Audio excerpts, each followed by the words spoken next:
हर हर महादेव। जय माता दी। कल हम चर्चा कर रहे थे कि किस प्रकार सुखदेव जी विदेह राज अर्थात महाराज जनक से मिलने जाते हैं और उनके द्वारपाल उन्हें वहीं रोक लेते हैं। अंत में द्वारपाल कहते हैं, हे ब्राह्मण, मैंने जो आपको रोका था वह मेरा अपराध हुआ, उसके लिए आप मुझे क्षमा करें, क्योंकि हे महाभाग, मुक्त जनों का तो क्षमा ही बल है। सुखदेव जी कहते हैं, हे द्वारपाल, इसमें तुम्हारा क्या दोष? तुम तो सर्वदा पराधीन हो, अर्थात कि तुम तो राजा के नीचे कार्यरत हो। सेवक को तो स्वामी की आज्ञा का यथोचित पालन करना ही चाहिए। तुमने मुझे जो रोका, इसमें राजा का कोई दोष नहीं है। अब राजा का भी दोष इसलिए नहीं है क्योंकि बुद्धिमानों को चोर शत्रुओं का सम्यक ज्ञान रखना ही चाहिए। ये तो सर्वथा मेरा ही दोष है जो मैं यहाँ आ गया बिना बुलाए। दूसरे के घर जाना लघुता का कारण होता है। द्वारपाल ने कहा, हे विप्र, सुख क्या है, दुख क्या है, कल्याण चाहने वाला पुरुष का कर्तव्य क्या है, शत्रु कौन है, मित्र कौन है, क्या आप मुझे ये सब बताएंगे? सुखदेव जी बोले, सभी लोकों में सर्वत्र द्वैविध्य रहता है, अर्थात दो प्रकार का। इसीलिए मनुष्य भी दो प्रकार के ही होते हैं, एक रागी और दूसरा विरागी। उन दोनों के मन में भी दो प्रकार होते हैं, उनमें भी विरागी तीन प्रकार के होते हैं, अर्थात ज्ञात, अज्ञात या मध्यम। रागी भी दो प्रकार के होते हैं, मूर्ख या चतुर। चातुर्य भी दो प्रकार का कहा गया है, शास्त्र जनित अथवा बुद्धि जनित। इसी प्रकार लोक में बुद्धि भी युक्त और अयुक्त इन दो भेदों से पहचानी जाती है। द्वारपाल ने फिर पूछा, हे विद्वान, हे विप्रप्रवर, आपने जो कुछ कहा उसे मैं भली भांति नहीं समझ पाया। अतएव हे श्रेष्ठ, आप फिर से विस्तार पूर्वक इस विषय को मुझे यथार्थ रूप से समझाइए। इतना सुनने पर सुखदेव जी ने कहना शुरू किया। वे कहते हैं, इस संसार में जिसको राग है वह निश्चय ही रागी कहलाता है। उस रागी को अनेक प्रकार के सुख और दुख आते ही रहते हैं। धन, पुत्र, कलत्र, मान, प्रतिष्ठा, विजय, ये प्राप्त करने का सुख कभी उन्हें प्राप्त होता है, और जब ये चीजें नहीं मिलती, इनके ना मिलने पर प्रतिक्षण महान दुख भी होता है।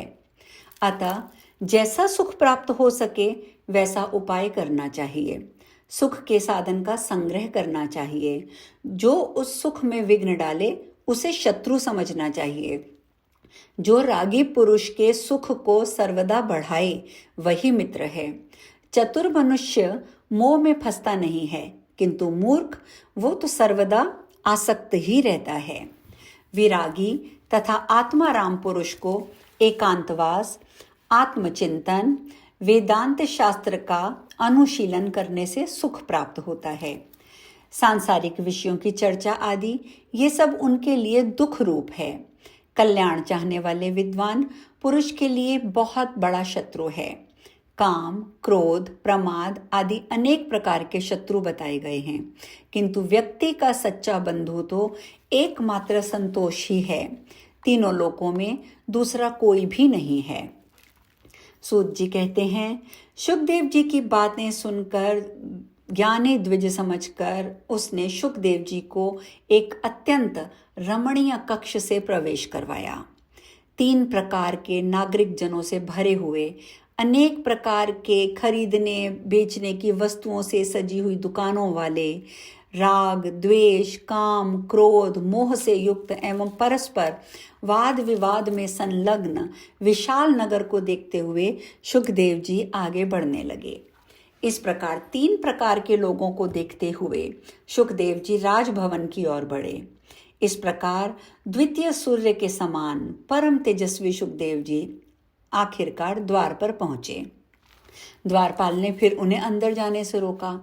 तब वे काष्ठ के समान वहीं द्वार पर खड़े हो गए और मोक्ष संबंधी विषय पर विचार करने लगे। धूप तथा छाया को समान समझने वाले महातपस्वी सुखदेव जी वहां एकांत में ध्यान करके इस प्रकार खड़े रहे जैसे कोई अचल स्तंभ हो। थोड़ी देर बाद राजमंत्री ने हाथ जोड़े हुए स्वयं आकर उन्हें राजभवन के दूसरे कक्ष में प्रवेश करवाया। वहां एक दिव्य रमणीय उपवन था, जिसमें विविध प्रकार के पुष्पों से लदे दिव्य वृक्ष सुशोभित हो रहे थे। उस वन को दिखाकर मंत्री ने उनका यथोचित आतिथ्य सत्कार किया। वहां राजा की सेवा करने वाली अनेक वारंगनाएं भी थीं, जो नृत्य गान में कुशल तथा काम शास्त्र में निपुण थी। शुकदेव जी की सेवा के लिए उन्हें आदेश देकर राजमंत्री उस भवन से निकल गए और शुकदेव जी वहीं स्थित रहे।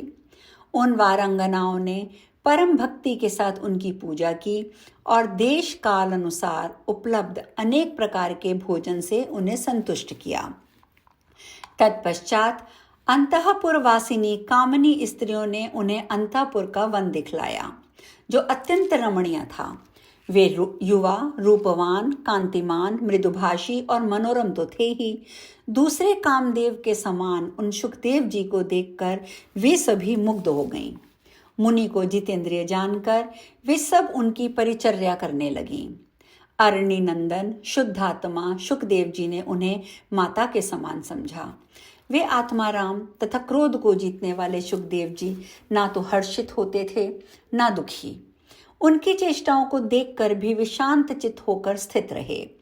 तब उन स्त्रियों ने उनके लिए सुरम्य, कोमल, बहुमूल्य आस्तरण और नाना प्रकार के उपकरणों से सजी हुई शैया बिछाई।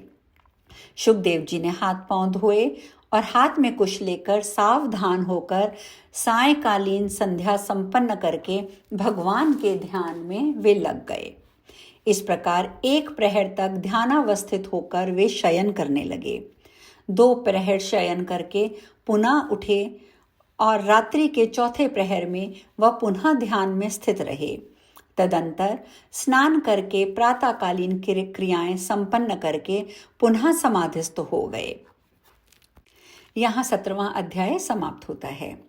सूत जी आगे बताते हैं, शुकदेव जी को आया हुआ सुनकर पवित्रात्मा राजा जनक अपने पुरोहित को आगे करके मंत्रियों सहित उन गुरुपुत्र के पास गए। महाराज जनक ने उन्हें बड़े आदर से उत्तम आसन देकर विधिवत सत्कार करने के पश्चात एक दूध देने वाली गौ प्रदान करके उनसे कुशल मंगल पूछा। शुकदेव जी को यथाविधि स्वीकार किया और अपना कुशल बताकर राजा से भी कुशल मंगल पूछा। इस प्रकार कुशल प्रश्न करके सुखदायी आसन पर बैठे हुए शांत चित्त वाले व्यासपुत्र शुकदेव जी ने महाराज जनक से पूछा, हे महाभाग, मेरे यहाँ आप निष्प्रह का आगमन किस प्रकार हुआ, किस कारण हुआ? हे मुनि श्रेष्ठ, उसका मुझे कुछ प्रयोजन बताइए। महाराज जनक की बात सुनकर शुकदेव जी बोले, महाराज, मेरे पिता व्यास जी ने मुझसे कहा कि विवाह कर लो, क्योंकि सब आश्रमों में गृहस्थ आश्रम ही श्रेष्ठ है। गुरु रूप पिता की आज्ञा को बंधन कारक मानकर मैंने उसे स्वीकार नहीं किया। उन्होंने समझाया कि गृहस्थ आश्रम बंधन नहीं है, फिर भी मैंने उसे स्वीकार नहीं किया। इस प्रकार मुझे संशय युक्त चित्त वाला समझकर मुनि श्रेष्ठ व्यास ने तथ्य युक्त वचन में कहा कि तुम मिथिला चले जाओ, खेद ना करो, वहां राजऋषि जनक रहते हैं। वे याज्ञिक एवं जीवंत मुक्त राजा हैं, संसार में विदेह नाम से विख्यात हैं। वे वहां निष्कंटक राज्य कर रहे हैं। हे पुत्र, महाराज जनक राज्य करते हुए भी माया के जाल में नहीं बंधते।